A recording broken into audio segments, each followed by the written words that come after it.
তোমরা এখানে যারা আছো অনেকেই সুইসাইড অ্যাটেম্প নাও যে আমাকে আল্লাহ তাআলা দেখতে চেহারা সুন্দর দেয় নাই, আমাকে আমার বন্ধুকে লম্বা বানিয়েছে, আমাকে লম্বা বানায় নাই, আমাকে খাটো বানিয়েছে, আমাকে দেখতে চেহারা সুন্দর দেয় নাই, আমাকে আল্লাহ তাআলা অনর্থক সৃষ্টি করেছেন। আল্লাহ তাআলা অথচ কোরআনের বলছে ওয়ামা খালাকনাস সামা ওয়াল আরদা, আমি আসমান এবং জমিনে যা কিছু সৃষ্টি করেছি ওয়ামা বাইনাহুমা বাতিলান, কোনো কিছু আমি অনর্থক সৃষ্টি করিনি। আল্লাহ তাআলা কোনো কিছু অনর্থক সৃষ্টি করেনি। আল্লাহ তাআলা তোমাকে কিছু স্ট্রেংথ দিয়েছে, আবার তোমাকে কিছু উইকনেস দিয়েছে। আল্লাহ তাআলা তোমাকে সুন্দর আকৃতি দিয়ে জন্মগ্রহণ করিয়েছে। তুমি তোমার সম্বন্ধে আমাদের সম্বন্ধে আমরা নিজেদের ধারণা নেই, আমরা নিজেদের সম্বন্ধে নিজেদের ধারণা নেই বলেই আমরা মনে করি আল্লাহ তাআলা আমাকে অনর্থক সৃষ্টি করেছেন। তোমরা জানো 2006 সালে একটা অপটিক্যাল ফাইবার স্টেশন করা হয়েছে কক্সবাজারে। সে অপটিক্যাল ফাইবার কেবল, একটা কেবল, এটা সেই Portugal, Spain, Philippines, Singapore, Malaysia হয়ে আমাদের কক্সবাজারের সাথে যুক্ত হয়েছে। সে অপটিক্যাল ফাইবার কেবলের দূরত্ব হচ্ছে মাত্র 17,000 কিলোমিটার। 17,000 কিলোমিটার একটি তার।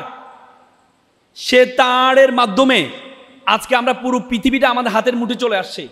আজকে আমেরিকা কি হচ্ছে আমরা এখান থেকে বসে দেখতে পাচ্ছি। আজকে ঢাকা কমার্স কলেজে কি হচ্ছে আমরা ফেসবুক লাইভের মাধ্যমে আমেরিকা বসে দেখতে পাচ্ছি। সেটি শুধুমাত্র অপটিক্যাল ফাইবার কেবলের কারণ, মাত্র 17,000 কিলোমিটার। বিজ্ঞান বলে আমাদের মাথার মধ্যে 2 কোটি নার্ভ আছে, তার আছে। বলে যে একটা তারকে আরেকটা তারের সাথে যদি যুক্ত করা হয় তাহলে 2 লক্ষ কিলোমিটার হবে এটা দূরত্ব।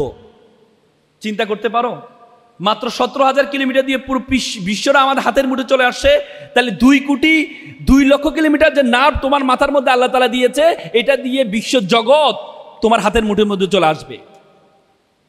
বলা হয় যে সব কিছু ব্যবহার করলে কমে, একমাত্র ব্রেন যেটি ব্যবহার করলে তোমার ব্রেন আরো বাড়ে, সেই মেশিন তোমার মাথায় আল্লাহ তাআলা দিয়েছে।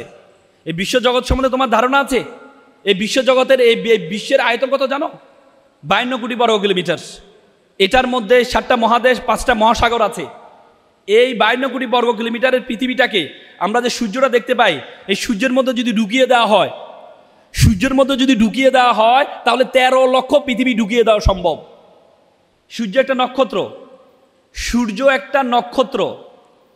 বিজ্ঞানীরা বলেছেন, হাদিসে আছে যে মিলিয়ন মিলিয়ন নক্ষত্র এই বিশ্বজগতের মধ্যে আছে। বিজ্ঞানীরা বলেছেন পৃথিবীতে যত কীট পতঙ্গ আছে, যত কীট পতঙ্গ আছে তত পরিমাণ নক্ষত্র এই বিশ্বজগতের মধ্যে আছে।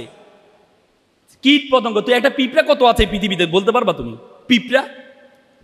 তার মানে এত মিলিয়ন মিলিয়ন নক্ষত্র এই বিশ্বজগতের মধ্যে আছে। বলা হয় যে নক্ষত্র থেকে, শেষ নক্ষত্র থেকে আলোর গতিতে যেভাবে দৌড়াচ্ছে এখনো পর্যন্ত পৃথিবীতে এসে পৌঁছায় না। পৃথিবীতে এসে পৌঁছাইতে আরো 10 মিলিয়ন বছর লাগবে। এই বিশ্ব জগতের মধ্যে আল্লাহ তাআলা তোমাকে আমাকে কি বলেছে জানো? আল্লাহ তোমাকে আমাকে বলেছে কুনতুম খায়রা উম্মাত। আল্লাহ বলছে you are the best nation, you are the noblest nation. তুমি হচ্ছে সেরা জাতি, তুমি হচ্ছে সেরা জাতি। তোমাকে এই বিশ্ব জগতে যা কিছু আছে সবকিছু তোমার জন্য সৃষ্টি করা হয়েছে। আল্লাহ তাআলা কোরআনে বলছে হুয়াল্লাযী খালাকালাকুম মা ফিল আরদি জামিয়ান। এই বিশ্ব জগতে যা কিছু আছে আমি সবকিছু তোমার জন্য সৃষ্টি করেছি। আর তোমাকে সৃষ্টি করেছি ওয়ামা খলাকতুল জিন্না ওয়াল ইনসা ইল্লা লিয়াবুদুন। আর তোমাকে আমি সৃষ্টি করেছি শুধুমাত্র আমার ইবাদত করার জন্য, শুধুমাত্র আমার ইবাদত করার জন্য। I created everything for you and you created for worship of Almighty. আমাকে তোমাকে সৃষ্টি করেছি শুধু আল্লাহর ইবাদত করার জন্য। What is the meaning of ইবাদত? What is the meaning of worship? ইবাদতের সংজ্ঞা কি? এই যে আজকে তোমরা পড়াশোনা করতে আসছো, তোমরা যে পড়াশোনা করছো এটা ওয়ান কাইন্ড অফ ইবাদত। ইসলামের প্রথম স্লোগান ছিল ইকরা, পড়ো। আল্লাহ রাসূলের কাছে প্রথম যে বাণীটি জিবরাইল আলাইহিস সালাম নিয়ে আসছিলেন হেরা গুহায়, সেটি হচ্ছে ইকরা বিসমি রাব্বিকাল্লাযী খলক, পড়ো তোমার প্রভুর নামে যিনি তোমাকে সৃষ্টি করেছেন।